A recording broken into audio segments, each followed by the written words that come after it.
Hello नमस्कार दोस्तों, स्वागत है आपका आज के मुख्य समाचारों की वीडियो में। जी हां दोस्तों, आपको यहां पर देखने को मिलेंगी आज की तमाम बड़ी खबरें मुख्य समाचार ब्रेकिंग न्यूज अपडेट्स के रूप में। तो दोस्तों आपसे रिक्वेस्ट है इस वीडियो को ज्यादा से ज्यादा लाइक और शेयर करें। तो दोस्तों सीधे चलते हैं आज की पहली बड़ी खबर की ओर। लॉकडाउन में कांग्रेस प्रमुख का पीएम को 7वां पत्र। कांग्रेस अध्यक्ष सोनिया गांधी ने लॉकडाउन के बीच सूक्ष्म और लघु उद्योगों को संकट से उबारने के लिए सरकार से 1 लाख करोड़ का राहत पैकेज देने की मांग की है। शनिवार को उन्होंने प्रधानमंत्री नरेंद्र मोदी को पत्र लिखा। इसमें सोनिया गांधी ने कहा है कि अगर लघु उद्योगों को दरकिनार किया गया तो यह देश की अर्थव्यवस्था के लिए घातक साबित होगा। लॉकडाउन से इस सेक्टर को रोजाना 30,000 करोड़ का नुकसान हो रहा है। सोनिया गांधी का पीएम नरेंद्र मोदी को यह 7वां पत्र है जिसमें उन्होंने लॉकडाउन के कारण उद्योगों, कामगारों, गरीबों की परेशानी की चिंता जताई है। कोरोना संकट और लॉकडाउन के उद्योगों पर विपरीत असर को लेकर सोनिया ने पत्र में प्रधानमंत्री को 5 सुझाव दिए हैं। उन्होंने 1 लाख करोड़ का राहत पैकेज, इतनी रकम की क्रेडिट गारंटी और संकट काल से निपटने के लिए 24 घंटे हेल्पलाइन शुरू करने की बात कही है। तो दोस्तों सीधे चलते हैं अगली बड़ी खबर की ओर।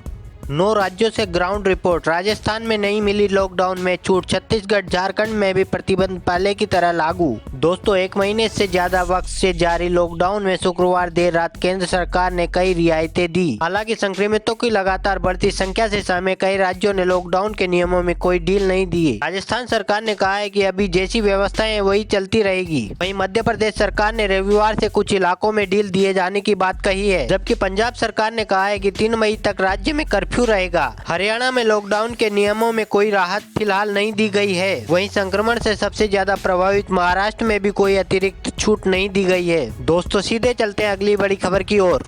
दोस्तों आज देश में लॉकडाउन का 1 महीना पूरा हो चुका है। 25 मार्च को देश में कोरोना मरीजों के लिए 70 अस्पताल थे, आज 900 से ज्यादा है।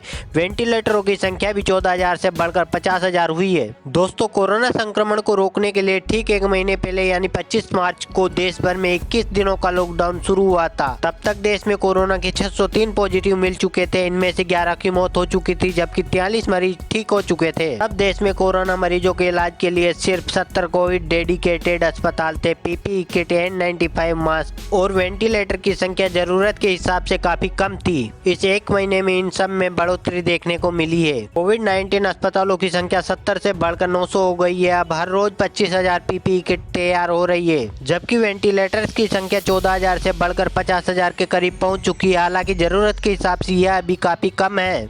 तो दोस्तों सीधे चलते हैं अगली बड़ी खबर की ओर। राष्ट्रपति के सचिव रहे संजय कोठारी ने केंद्रीय सतर्कता आयुक्त की शपथ ली। कांग्रेस ने उनकी नियुक्ति पर आपत्ति जताई थी। राष्ट्रपति रामनाथ कोविंद के सचिव रहे संजय कोठारी ने शनिवार को केंद्रीय सतर्कता आयुक्त पद की शपथ ली। 63 साल के कोठारी का कार्यकाल अगले साल जून तक रहेगा। सीवीसी का पद पिछले साल जून में केवी चौधरी के रिटायर होने के बाद से खाली था।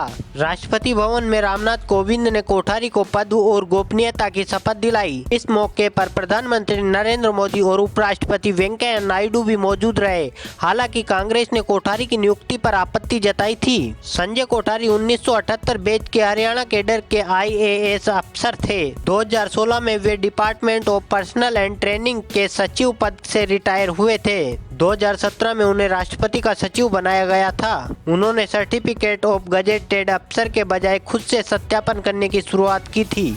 नए सीवीसी के शपथ ग्रहण समारोह में सोशल डिस्टेंसिंग का पूरा ध्यान रखा गया। दरबार हॉल में एक निश्चित दूरी पर कुर्सियां लगी थी। आगे की कतार में प्रधानमंत्री नरेंद्र मोदी उपस्थित थे। वहीं शपथ समारोह में मौजूद सभी लोग मास्क लगाए दिखे। राष्ट्रपति भवन में संजय कोठारी की शपथ के दौरान रामनाथ कोविंद ने भी मास्क लगाया। कोठारी के नाम की सिफारिश प्रधानमंत्री नरेंद्र मोदी की अध्यक्षता वाली चयन समिति ने पिछले साल फरवरी में की थी। उस वक्त कांग्रेस ने कोठारी की नियुक्ति का विरोध किया था। कांग्रेस का कहना था कि सरकार ने सीवीवी की नियुक्ति में जो प्रक्रिया अपनाई है वह असंवैधानिक है। वहीं कांग्रेस नेता मनीष तिवारी ने कहा था कि सीवीवी की नियुक्ति के लिए नए सिरे से आवेदन मंगाए जाए। तो सीधे चलते हैं दोस्तों अगली बड़ी खबर की ओर। दोस्तों पश्चिम बंगाल में कोरोना पर राजनीति बढ़ती ही जा रही है। तृणमूल का आरोप, राजनीतिक संक्रमण फैलाने आई थी केंद्र की टीम, जबकि मोदी के मंत्री बोले सच सामने आया तो बौखला गई ममता। दोस्तों केंद्र सरकार ने पश्चिम बंगाल में कोरोना संक्रमण से उपजे हालात का जायजा लेने के लिए इंटर मिनिस्ट्रियल सेंट्रल टीम भेजी थी। ममता बनर्जी सरकार इससे नाराज है। शनिवार को तृणमूल कांग्रेस के राज्यसभा सांसद डेरेक ओब्रायन ने आरोप लगाया कि आईएमसीटी राजनीति फैलाने राज्य में आई थी। इसके अलावा उसके पास और कोई काम नहीं था। जबकि भाजपा की तरफ से इस पर केंद्रीय राज्य मंत्री देबश्री चौधरी ने पलटवार किया। कहा, ममता संक्रमण की गंभीरता को नजरअंदाज कर रही है, सच्चाई छिपा रही है, सच सामने आया तो बौखलाने लगी। दोस्तों सीधे चलते हैं अगली बड़ी खबर की ओर। केंद्रीय कर्मचारियों के डीए रोके जाने पर कांग्रेस का ऐतराज। पूर्व पीएम मनमोहन बोले, कर्मचारियों और फौजियों की मुश्किलें बढ़ाना गलत। पूर्व प्रधानमंत्री मनमोहन सिंह समेत कुछ कांग्रेस नेताओं ने शनिवार को केंद्रीय कर्मचारियों के अतिरिक्त महंगाई भत्ते रोके जाने का विरोध किया। मनमोहन सिंह ने कहा, इस मुश्किल दौर में सरकारी कर्मचारियों और सैनिकों की परेशानियां बढ़ाई जा रही है, ये गलत है। वहीं राहुल गांधी और पूर्व वित्त मंत्री पी चिदम्बरम ने भी सरकार के फैसले पर सवाल उठाए। दोनों नेताओं ने कहा कि सरकार को पैसा बचाने के लिए सबसे पहले बुलेट ट्रेन जैसी योजनाओं को टालना चाहिए था। तो दोस्तों सीधे चलते हैं अगली बड़ी खबर की ओर। देश में अब तक कोरोना वायरस के 26,283 केस, 825 की मृत्यु, जबकि 5,939 ठीक भी हुए। लॉकडाउन का दूसरा फेज, 10 दिन में दोगुने हुए मरीज। शनिवार को रिकॉर्ड 1829 मामले। दिल्ली में 2 दिन में सीआरपीएफ के 24 जवान संक्रमित। देश में लॉकडाउन के दूसरे फेज के पहले 10 दिन में कोरोना पॉजिटिव मरीजों की संख्या दोगुनी हो गई है।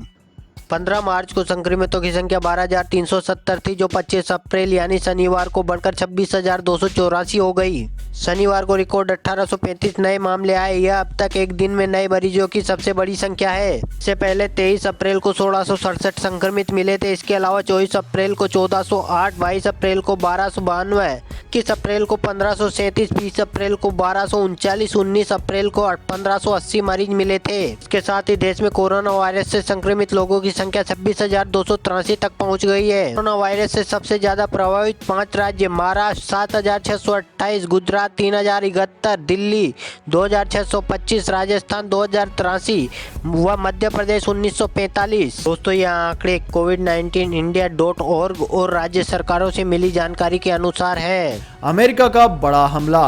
विदेश मंत्री बोले, चीन ने दुनिया को बेहिसाब दर्द दिया, अब चुकानी होगी कीमत। जी हां दोस्तों, फैल रही बीमारी को लेकर अमेरिका ने एक बार फिर चीन पर हमला कर दिया है। अमेरिकी विदेश मंत्री माइक पोम्पियो ने कहा है कि इस बीमारी से जुड़ी जानकारियां छिपाने की वजह से दुनिया को बेहिसाब दर्द मिला है और अब चीन को इसकी कीमत चुकानी होगी। विदेश मंत्री ने कहा कि अमेरिका दूसरे देशों के साथ मिलकर काम कर रहा है और उन्हें यह समझा रहा है कि इस बीमारी की उत्पत्ति चीन के वुहान से हुई है, लेकिन यह वायरस कहां से आया है यह समझाने की जिम्मेदारी चीन की है। उन्होंने बेस्ट शापियो शो में शुक्रवार को कहा कि चीन को दिसंबर 2019 से इस वायरस के बारे में पता था।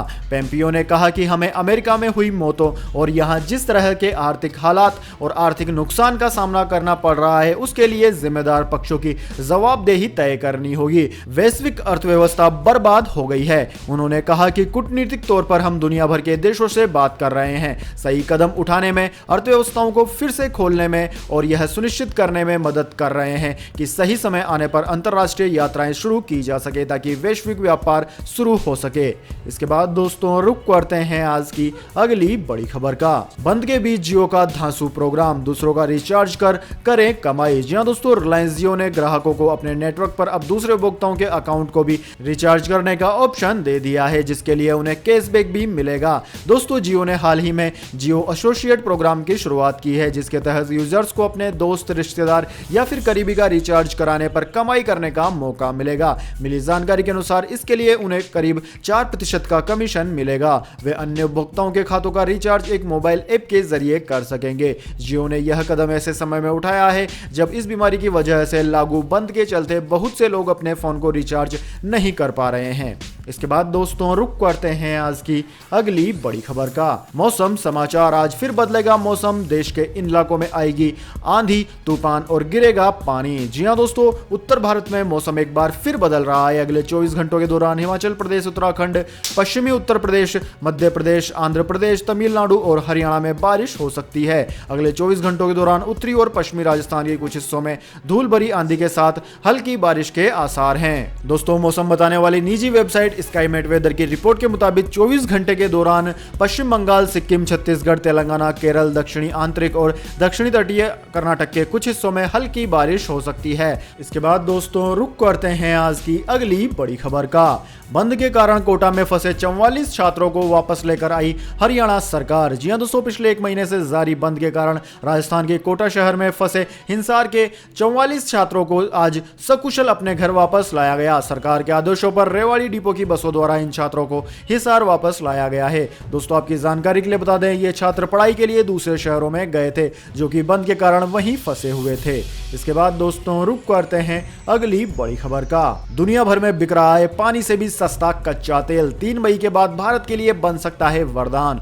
जी हां दोस्तों, शायद ही कभी किसी ने सोचा होगा कि दुनिया भर में ब्लैक गोल्ड के नाम से मशहूर कच्चा तेल इतना सस्ता हो जाएगा कि पानी भी उसके सामने महंगा लगने लगेगा। लेकिन दोस्तों यह बात सच साबित हो गई। बीते हफ्ते अंतरराष्ट्रीय स्तर पर कच्चे तेल के दाम $0 प्रति बैरल के नीचे चले गए। हालांकि अब कीमतों में फिर से तेजी आ रही है। WTI क्रूड के दाम 50% बढ़कर $17 प्रति बैरल के पार पहुंच गए हैं। इस पर एक्सपर्ट्स का कहना है कि मौजूदा समय में तो सस्ते कच्चे तेल का फायदा भारत को नहीं मिलेगा, लेकिन 3 मई के बाद बंद खुलने के बाद इसका अर्थव्यवस्था और उपभोक्ताओं पर सकारात्मक असर देखने को मिलेगा। इसके बाद दोस्तों रुक करते हैं आज की अगली बड़ी खबर का। ऐतिहासिक फैसला, सऊदी अरब में अब नहीं मिलेगी कोड़े मारने की सजा बल्कि सुनाया जाएगा दूसरा फैसला। जी हां दोस्तों, सऊदी अरब ने ऐतिहासिक फैसला लेते हुए कोड़े मारने की सजा को खत्म कर दिया है। न्यूज एजेंसी रॉयटर्स के शीर्ष अदालत के दस्तावेजों के हवाले से यह जानकारी दी गई है। सुप्रीम कोर्ट ने हाल ही में यह फैसला सुनाया है, जिसके बाद अपराधियों को कोड़े मारने के बजाय जेल या फिर जुर्माने की सजा सुनाई जाएगी। अदालती दस्तावेज में कहा गया है कि यह निर्णय किंग सलमान और क्राउन प्रिंस मोहम्मद बिन सलमान के निर्देशन में शुरू हुए मानवाधिकार सुधारों का विस्तार है। दोस्तों आपकी जानकारी के लिए बता दें, सऊदी अरब में विभिन्न अपराधों के लिए कोड़े मारने की सजा दी जाती रही है। इसके लिए कोई स्पष्ट नियमावली नहीं होने के चलते शरीयत या फिर इस्लामी कानून के आधार पर न्यायाधीश अब तक अपराधियों को सजा सुनाते रहे हैं। इसमें सार्वजनिक रूप से कोड़े मारने जैसी कई अजीबोगरीब सजाएं शामिल है। हालांकि अब दशकों से चली आ रही इस परंपरा पर विराम लगेगा। तो दोस्तों यह थे आज के मुख्य समाचार। इसके बाद दोस्तों बारी आती है आज के माइंड क्यूज क्वेश्चन की। जी हां दोस्तों, एक आसान से सवाल का जवाब देकर आप जीत सकते हैं एक अमेजिंग सरप्राइज गिफ्ट हमारे यूट्यूब चैनल की ओर से। तो दोस्तों आज का सवाल आपकी स्क्रीन पर आ चुका है। रामायण धारावाहिक के निर्माणकर्ता का नाम क्या है? जी हां दोस्तों, जिस धारावाहिक को आप इस वक्त दूरदर्शन पर देख रहे हैं उस धारावाहिक रामायण के निर्माणकर्ता का नाम क्या है? अगर दोस्तों आप उनका नाम जानते हैं तो जल्दी से कमेंट बॉक्स में लिख दीजिए। अगर आपका जवाब होता है एकदम सही और आप चुन ले जाते हैं लक्की विजेता के रूप में, तो आपको मिलेगा एक अमेजिंग सरप्राइज गिफ्ट हमारे यूट्यूब चैनल की ओर से। तो दोस्तों जल्दी से अपना उत्तर कमेंट बॉक्स में लिख दीजिए, वीडियो को लाइक कर लीजिए और चैनल को सब्सक्राइब करके बेल आइकन भी दबा लीजिए। धन्यवाद। वंदे मातरम। जय हिंद, जय भारत।